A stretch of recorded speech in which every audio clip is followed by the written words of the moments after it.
Sabko bari sanmane ke saath, prem se hridik swagat. With great love and respect, I welcome you all with all my heart. We're asleep to who we really are. That's really something, isn't it? I'm asleep to my real identity. And as we start to move on the spiritual path, we start to wake up to this strange truth. And we begin to realize there's something more to me than I ever knew or dreamt. I am not who I think I am. And it's when I think I'm this limited person, I get myself in so much trouble. And this is because I'm not remembering who I really am. And according to the Shaivite sages, they say, you are Shiva. You are something greater. The news is way more wonderful than you ever imagined. The narrative of Kashmir Shaivism is tremendously good because it ends by us awakening to our Shiva nature. We start to awaken. It's not explainable. The Shaivite term for not explainable is grace.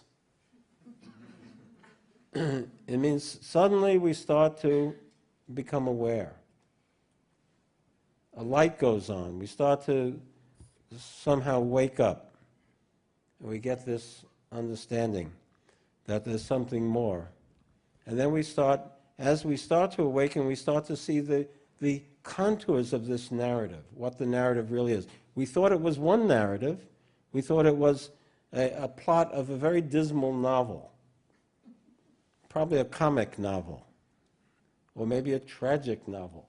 But we discovered it's a different kind of narration, the Shiva's narration.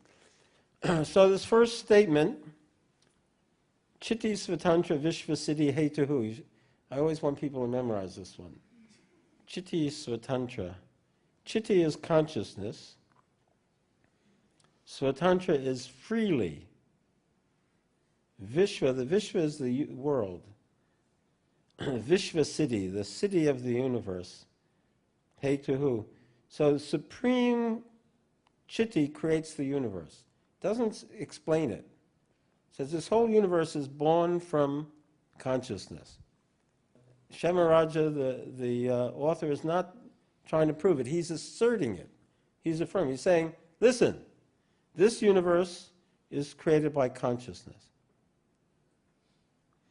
Now suppose you were in a dream. You were dreaming, and a figure, let's call him Shemaraja, appeared as a character in your dream. And he said to you in the dream, you're the dreamer. And he said to you in your dream, this world is a creation of your own consciousness. And you'd say, well, prove it. But then you'd wake up and you'd say that that character was telling you the truth, right? So in this dream, these sages are telling us there's a higher reality from which this whole world appears as consciousness. So that's the first sutra. Chitti creates the universe. Second one, of its own free will, Chitti unfolds the universe on its own screen. So this whole world appears in consciousness, not in some other thing, not in some other substance. What is it made of? Consciousness.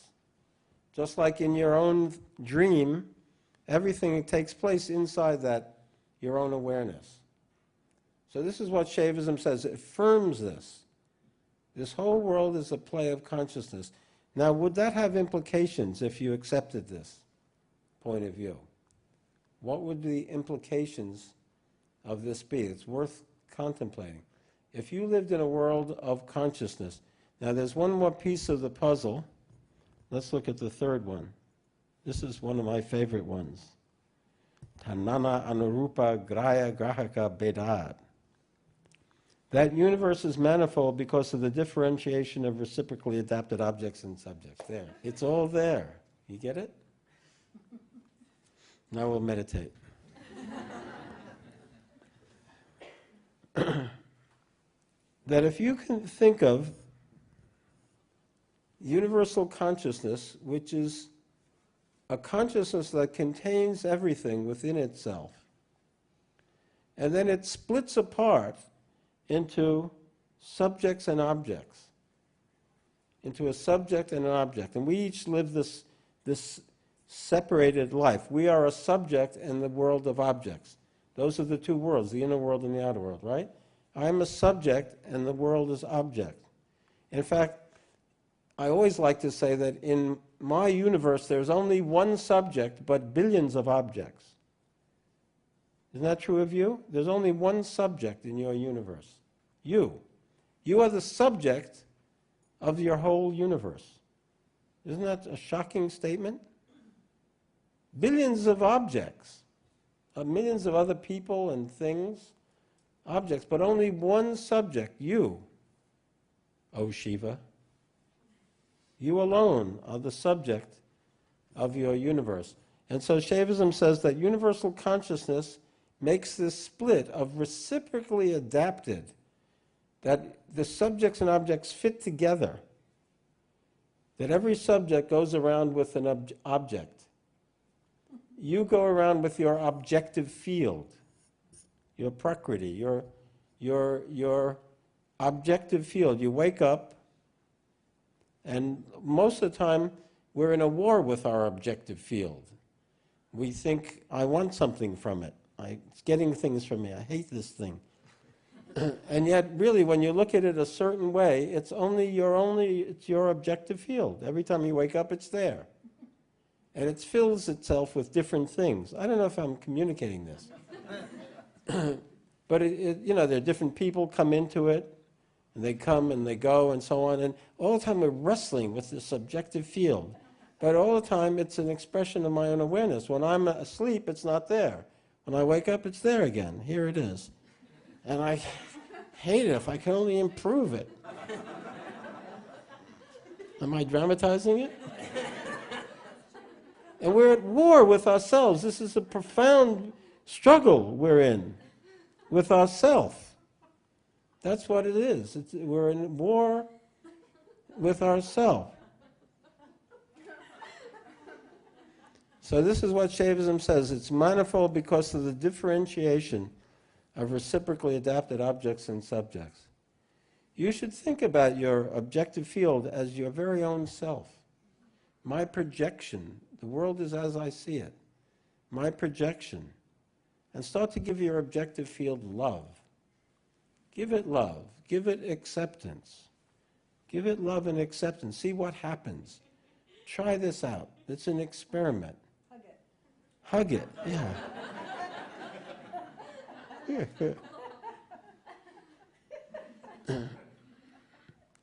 But we're in such a struggle, such stress, such tension. And so Shaivism says one of the practices to see the objective field as one with yourself. So there's this barrier, this split, where we're apparently separate. And this is like a first initiation, is to overcome this barrier. All right, so this is the way consciousness. This is, so far, we described what consciousness is. And it's also created the universe by splitting into subjects and objects. All right, now we move on to another field. This is the state of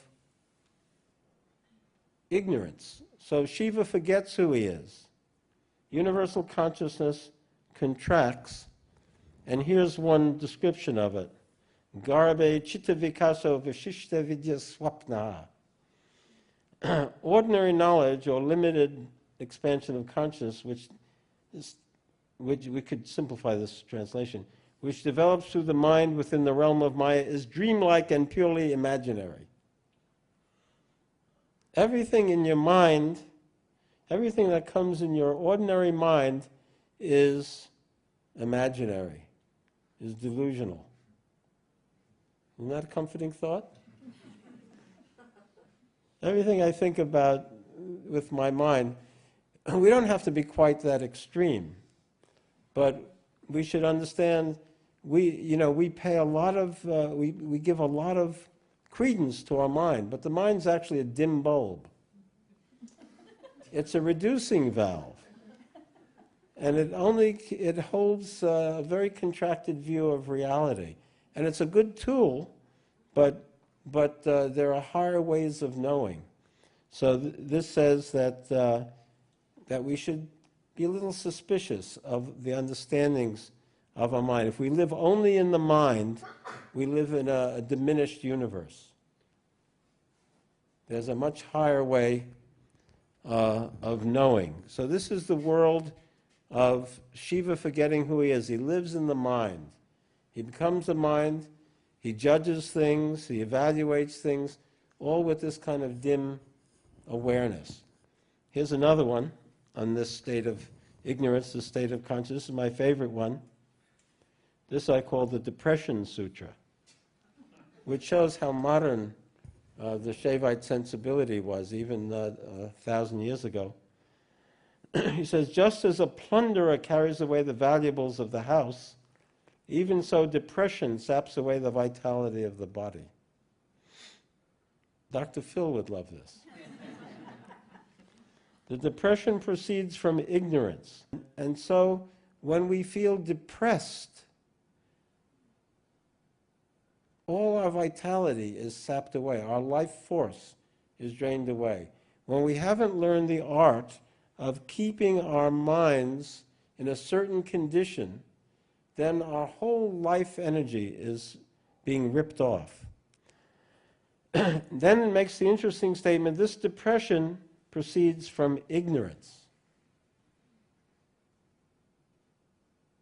And this is what was so winning for me when I first came to the path of yoga, that it doesn't come from sin, but from ignorance. That it's not because we're sinners, that's why our condition is the way it is, which is what our Western religions tell us, but it's because we don't know who we are, because we've forgotten the real narrative, the Shiva narrative. We've forgotten our true glory and our true identity. If that ignorance disappears by unmesha, how can that depression last in the absence of its cause? What is unmesha but the experience of Shakti, the experience of the upward movement, the upward shift, the experience of our true nature, some taste of the self, of joy, of ananda, upliftment that comes when we taste that.